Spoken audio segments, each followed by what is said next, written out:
everybody. Yesterday saw the broadcast of the second Lorecast for Lorcana, and they introduced the fifth set, which is called Himmelsleuchten, and it is coming out in August. So I believe on the 9th of August you can get it on pre-order from select stores that have kind of like an agreement with Ravensburger, and then I believe 29th of August or so we'll see mass market availability. So basically the Lorecast itself was again quite long, over 2 hours, but you can completely disregard the second part, because the second part was just watching people play the Luminari Chroniken against Ursula, which you can do. I mean, I don't really see why you would turn this into a Lorecast, because it's mostly irrelevant for most people, but hey, they probably realized that they didn't have enough to talk to people about, so they said, okay, we can't just have a Lorecast for the first 15 minutes, which is when everything that was important happened, and then basically everything else was filler. So what have we learned? Well, the fifth, we saw a trailer, which seems to be talking about the lore behind Lorcana. Not that there's a lot of lore there. We saw an introduction to the product palette, which is very bland. So we have 2 starter decks, nothing new there.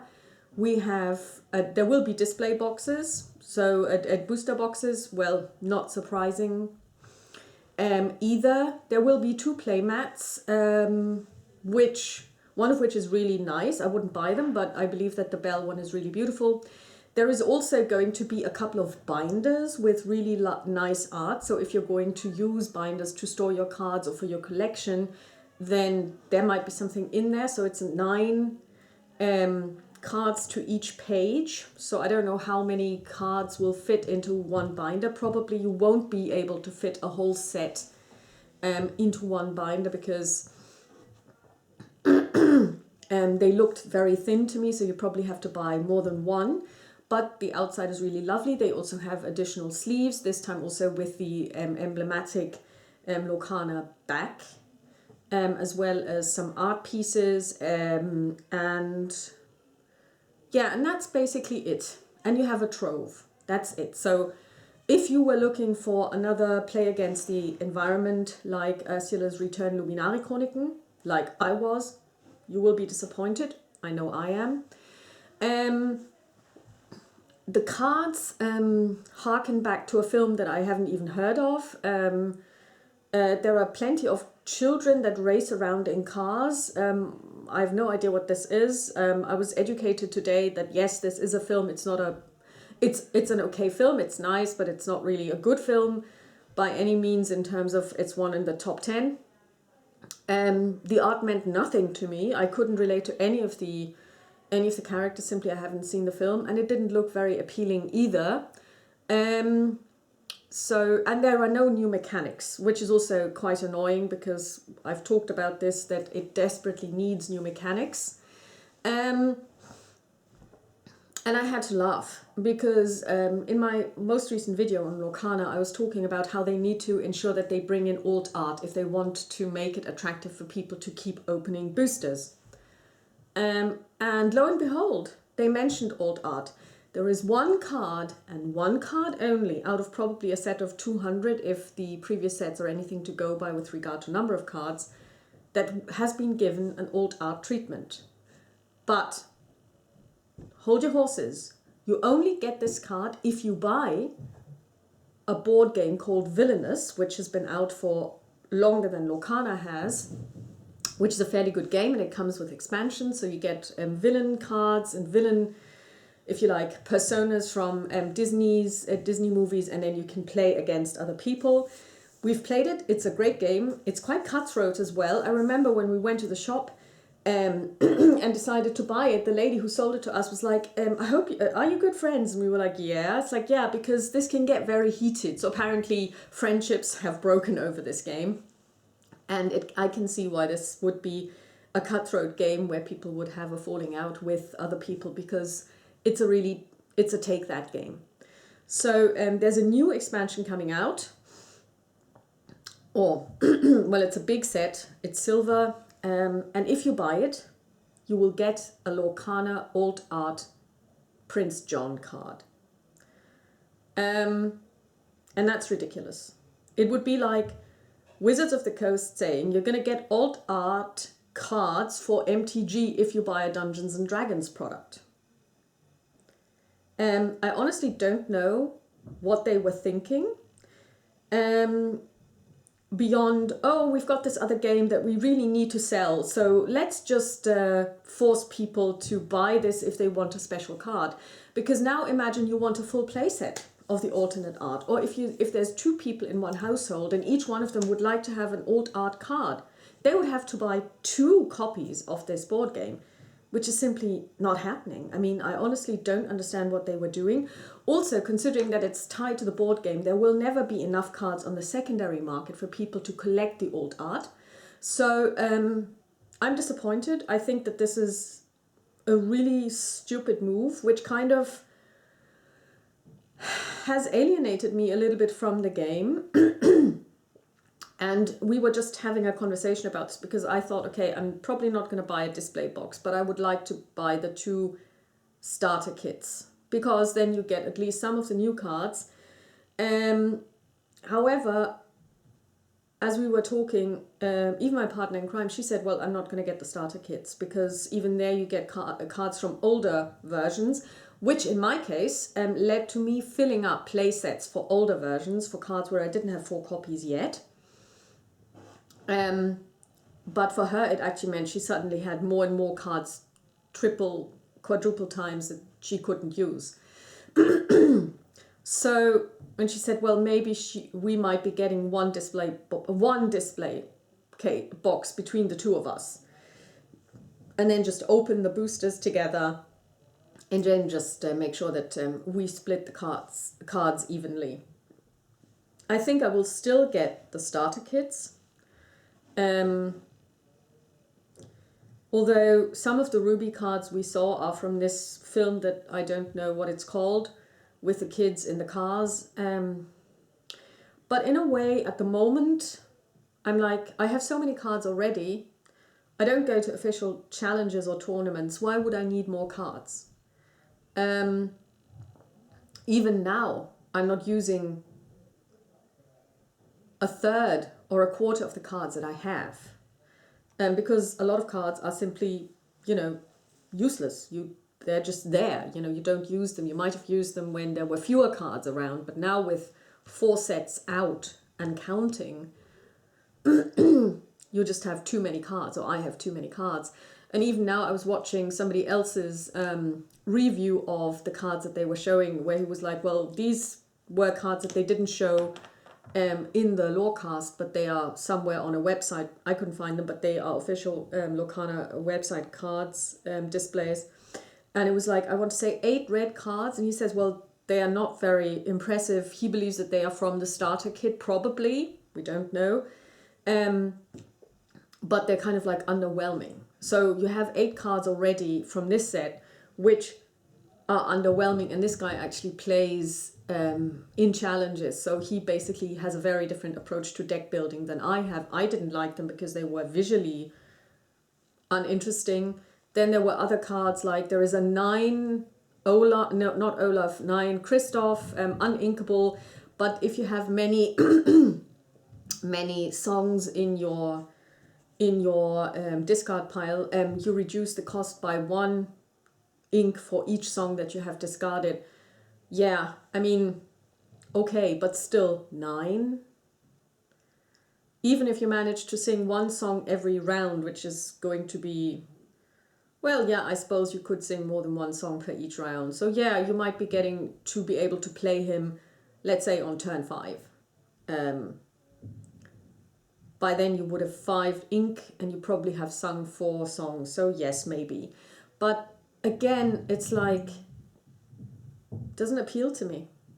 So I'm hoping for the Christmas edition, which I'm sure will come, because they won't be passing up the Christmas frenzy. And I do hope that they will then produce another Play Against the Environment, because that is a really, really good addition. We really enjoyed playing against Ursula. We've played once so far. We're now redoing our challenge decks to face her, or the decks that we're going to be using to face her and to challenge her. And we're really looking forward to this. So I'm really looking forward to getting more PvE. But this set just doesn't speak to me. Again, we've got Elsa. Again, we've got Kristoff. So we've got this Elsa complex, and then we've got this other complex with a guy with the kids in the cars. It just doesn't gel. And I mean, going back to the lore, apparently now the Luminarium, whatever that is falling apart, and things were falling to Earth or to wherever, while everybody was celebrating, but they're still celebrating. I didn't quite get that logic there, because either it's dangerous or it isn't. I'm not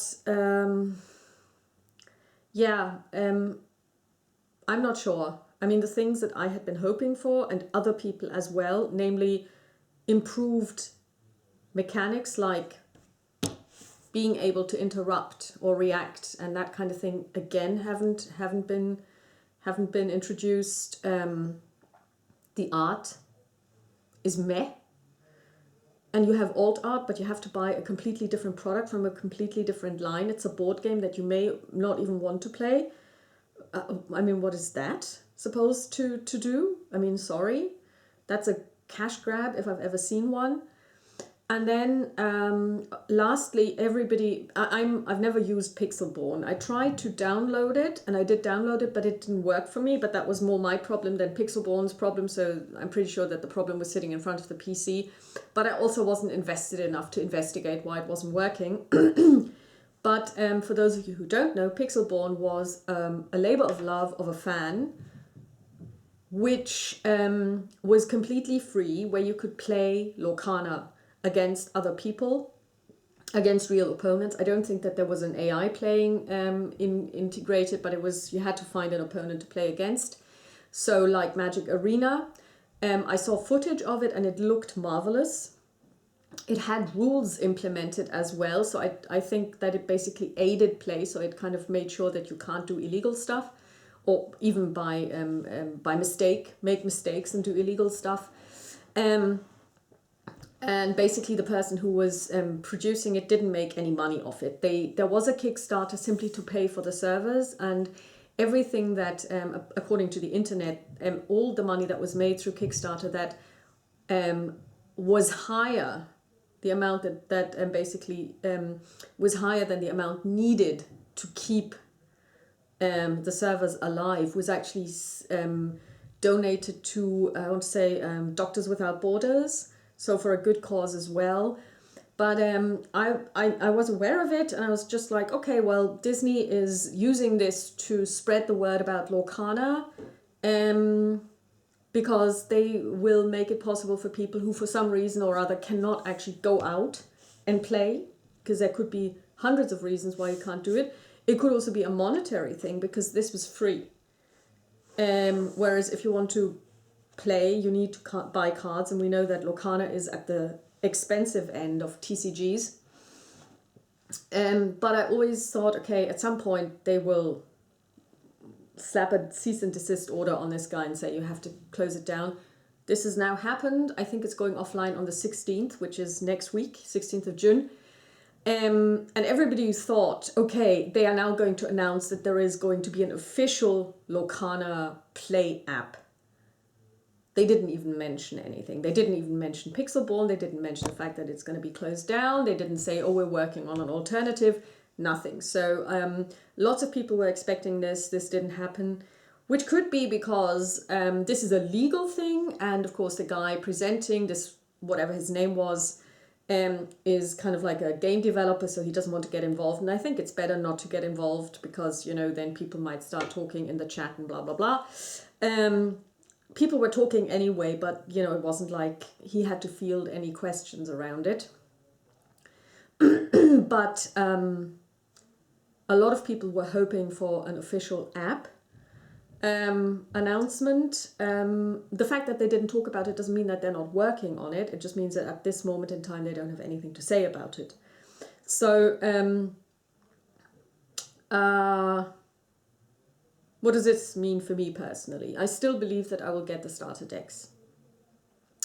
I don't think I will get them as a pre-order, but I will wait until the deck lists are available, because I found a page today for the deck lists of the starter decks of Ursula, and there you get a breakdown how many of the 60 cards are new and how many of the 60 cards are old. And the breakdown was 45 new cards versus 15 old cards. So, and if you have basically then, if you take two decks together, it's 90 of 220 cards, so that's not too bad. If I then add half a display, I will get a decent spread, but I'm not excited about it. I'm not excited about it at all. I think I might actually rather go out and buy old versions, old cards and old boxes for Magic the Gathering from the early 2000s to get a spread of MTG cards, because I have so many Lorcana cards, and I'm still not feeling, unless we play against Ursula, I'm still not feeling the depth of the game for reasons that I have elaborated on in a different video. So that was the Lorecast. A lot less excited than I was about the announcements in March. But we'll see what happens. I'm still holding out hope for Christmas, and hopefully we will get a better product at Christmas. And I do absolutely hope that they will stop trying to push villainous on people in order to get special cards for Lorcana. That's a no-go. That's simply unacceptable. Talk to you soon. Bye.